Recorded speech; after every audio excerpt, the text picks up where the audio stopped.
Is that a good point, or is it too dropped? Definitely too dropped. Not because of the game, because of the game as well, because when you're 2-0 down and 3-2 up, then obviously you want all the points. When you think about performance, then I think the point is what Brighton deserved, at least. We needed Ali quite a few times.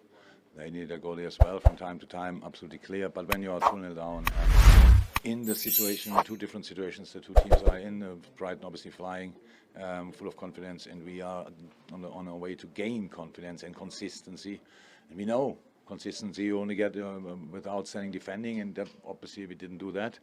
The reason for that is that Brighton for sure surprised us slightly. We had no idea what we are preparing for, because we didn't know do they do what they did before.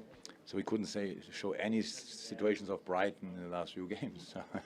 But that's obviously not an excuse or whatever. It's just an explanation. It happens very often in football that the other team lines up differently to what you expect. That means you have to adapt. And before we adapted, we were already 2-0 down. And yeah, that's the story of the game pretty much. You used the word in there, confidence. Is that what's missing? I mean, this is a team that everyone expects to be challenging for the title, but right now the gap to the top is getting big again. Yeah, that's obviously that is my least problem. So in the moment we have the gap, that we have to start getting consistency in our performances. That's clear. You see glimpses, you see it here and there, you see quality and all these kind of things, but in the end, it's not. It's even in possession, it was not free flowing or whatever. But it's normal when you are 2-0 down. We cannot.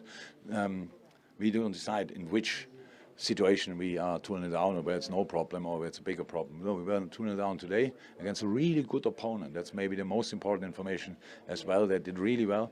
And always did well against us, by the way, because there's always problems. It's not the first time, but of course for us in the moment in the season, it's not what anybody wants or needs. But we have to accept it now, and that's what we'll do. And now we have to really keep fighting. Yeah, big month in the game, City, Arsenal. What's concerning you most? Is it the general overall play of the team, or is it the individual errors? In the moments of individual, it's not what doesn't mean concerns me.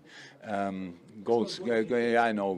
Goals happen when somebody makes a mistake. If it's 2, 3, 4 players or one player, that always can happen. That's not the problem. What we have to do, we have to create a situation where everybody 100% work together, can support each other at that compact. That there are not the gaps we showed today. In between the lines, that we are not fixed by some players. We made a couple of mistakes, forced by Brighton. Again, then we were 2-0 down, and then the game opened up for us. Obviously, we were then much better in the game, and then their counter-attack still, of course, and we needed Ali, and they're just good, Brighton. But when you're then 3-2 up, I cannot say now that Brighton didn't deserve the point. Of course they deserved the point, not only because they scored 3 goals, as well because they did really well. But of course we wanted to win, we didn't, and that's the situation we are in now. Thank you, Jürgen.